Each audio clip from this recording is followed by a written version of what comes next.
आज हम ऐसी एक कहानी के बारे में बात करेंगे जो चाहे आपकी ज़िंदगी में हज़ारों मुश्किलें क्यों ना आ जाए, कितनी भी परेशानियां क्यों ना आ जाए, लेकिन एक कहानी आपको हर मुश्किलों में खुश रहना सिखा देगी, हर परेशानी में मुस्कुराना सिखा देगी। एक कहानी एक फ़कीर और एक मनीब की। एक फ़कीर देश में यात्रा के लिए निकला था। मार्ग में जब रात हो गई, वो एक व्यक्ति के घर में रुका था, और वो जिस व्यक्ति के घर में रुका था उसका नाम था सुखदेव। सुखदेव ने उस फकीर की खूब सेवा की, और दूसरे दिन सुबह सुखदेव ने उस फकीर को उपहार देकर विदा किया। फकीर सुखदेव की सेवा से बहुत ही खुश हो गया था, और वो दुआएं देने लगी कि भगवान करे कि तू दिनों दिन बढ़ता रहे। फकीर की इस बात को सुनकर के सुखदेव हंसने लगे और बोला, अरे फकीर, जो भी है ये भी नहीं रहने वाला।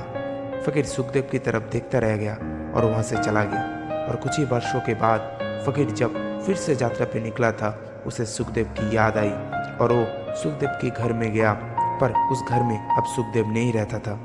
वो फकीर उस घर के मालिक से पूछा कि सुखदेव कहाँ है। उस घर के मालिक ने बताया कि सुखदेव की सारी संपत्ति खत्म हो चुका है, उसके कारोबार में बहुत ही घाटा हो चुका है, और वो अब गाँव की जमींदार के वहाँ नौकरी करता है।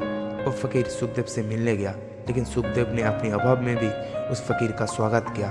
अपनी झोपड़ी में फटी चटाई पे उसको बिठाया, और खाने के लिए उसके पास जो सूखा रोटी था वो भी उस फकीर को दे दिया। और सुबह जाने के समय फकीर के आंखों में आंसू थे। वो फकीर कहने लगा, हे भगवान, ये तूने क्या किया। सुखदेव फिर से हंसा और कहने लगा, अरे फकीर, तू क्यों इतना दुखी हो रहा है। ईश्वर हमें जिस हाल पे भी रखा है, हमें खुश रहना चाहिए, उसे धन्यवाद देना चाहिए।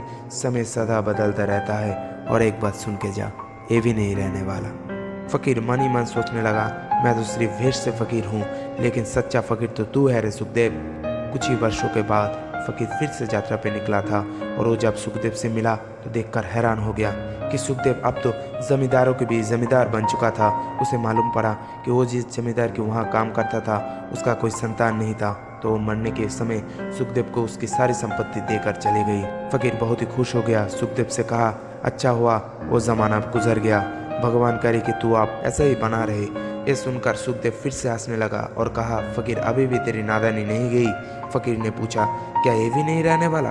सुखदेव उत्तर दिया, हाँ, या तो ये चला जाएगा या फिर इसे मानने वाला ही चला जाएगा। यहाँ पे कुछ भी हमेशा रहने वाला है ही नहीं, और अगर कोई चीज़ शाश्वत है वो है हमारी आत्मा, वो है हमारी जिंदगी की छोटे छोटे खुशियाँ, वो है हमारी मन की शांति और हमारी मन का सुकून, और उसके अलावा कोई भी चीज़ हमेशा रहने वाली है ही नहीं।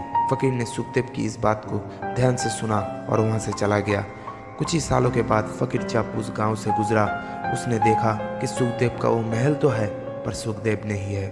उस घर में और कोई नहीं रहता, क्योंकि सुखदेव की मृत्यु हो चुकी थी।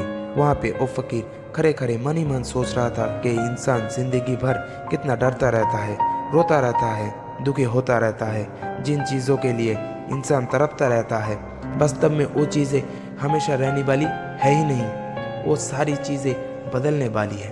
ये कहानी हमें यही सिखाती है कि ज़िंदगी में जितनी भी मुश्किलें आए, कोई भी तकलीफ़ें आए, कोई दुख आए, तो हमें ये सोचना चाहिए कि ज़िंदगी में इससे पहले जो जो मुश्किलें आई थी, जो दुख आई, जो उलझनें आई, क्या वो रुकी, क्या वो हमेशा रही। जैसे आज तक सारी मुश्किलें होकर चली गई, वैसे ही ये मुश्किल भी टल जाएगी, ये भी चली जाएगी, ये भी हमेशा रहने वाली नहीं।